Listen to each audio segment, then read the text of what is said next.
You slept for 9 hours last night, but you're already exhausted by 10 a.m. You've tried every sleep hack, every routine, every supplement, but that bone deep tiredness never goes away. What if I told you this isn't about sleep at all? It's about how your mind processes the world around you. Some brains are wired like high performance engines that never idle. Your mind is constantly scanning for problems and processing sensations, running multiple programs with no power down mode. This isn't laziness. It's a nervous system operating at a high baseline, acting like a sensitive radar for signals others miss. Exhaustion often stems from processing too much rather than doing too much. While others tune out the world, your brain treats every input as vital data. This is why relaxing feels draining. You aren't just listening to a conversation, you're reading between lines and decoding layers of meaning. Yet, this same exhausting trait is linked to a quality most people highly value.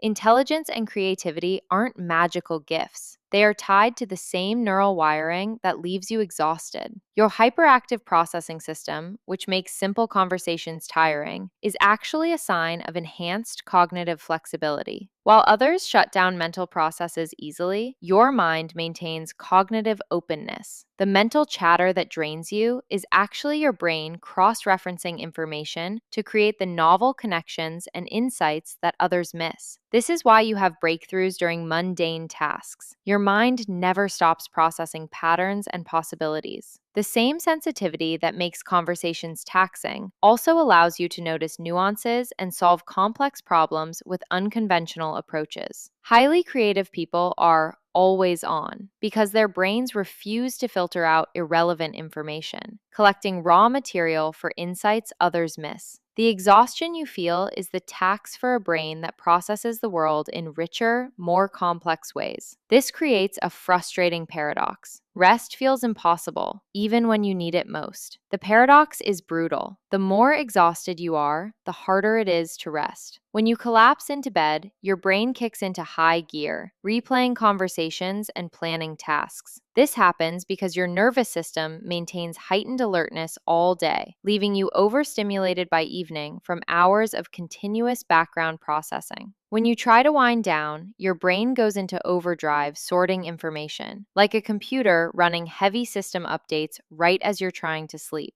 This is why traditional relaxation techniques often backfire. Meditation feels impossible because forcing your hyperactive mind to quiet down is like asking a race car engine to idle. And even reading can trigger your brain to analyze rather than rest. Even in sleep, your mind continues high level processing through vivid dreams, leaving you feeling like you worked a night shift. The solution isn't forcing your brain to change, but working with its natural patterns. Don't try to clear your mind. Your brain is built to process, not stay empty. Instead of fighting its activity, redirect it toward low stakes tasks like puzzles or repetitive creative work. This provides focus without stress, allowing your mind to wind down naturally. Physical movement often relaxes hyperactive minds better than stillness. A rhythmic evening walk releases tension more effectively than forcing yourself to lie still. Your rest periods may not follow conventional schedules. Fighting your natural rhythms, like being a night owl or needing afternoon naps, only creates more stress. Instead of eliminating your mind's activity, the goal is channeling that energy in restorative ways. There is one final, overlooked factor to consider. Your exhaustion may signal that you're living out of alignment with your brain's need for depth. While some find satisfaction in surface level tasks, your mind craves substance. Shallow experiences are genuinely draining because they offer no intellectual nutrition. This is why you feel energized after deep conversations despite being physically tired. Your brain is finally operating at its natural level, doing what it does best. The habitual exhaustion lifts when you stop forcing your mind into simple patterns and start feeding its need for complexity. Engaging in intellectually challenging activities can be more restorative than forced downtime. Using your brain's full capacity in meaningful ways provides the satisfaction that empty rest lacks. Your chronic tiredness might stem from underusing your mind's true capabilities rather than overusing them. When you lack stimulation that matches your processing power, your brain idles restlessly, burning energy without accomplishment. Understanding this shifts how you approach both your daily life and your recovery. Subscribe for more psychology insights.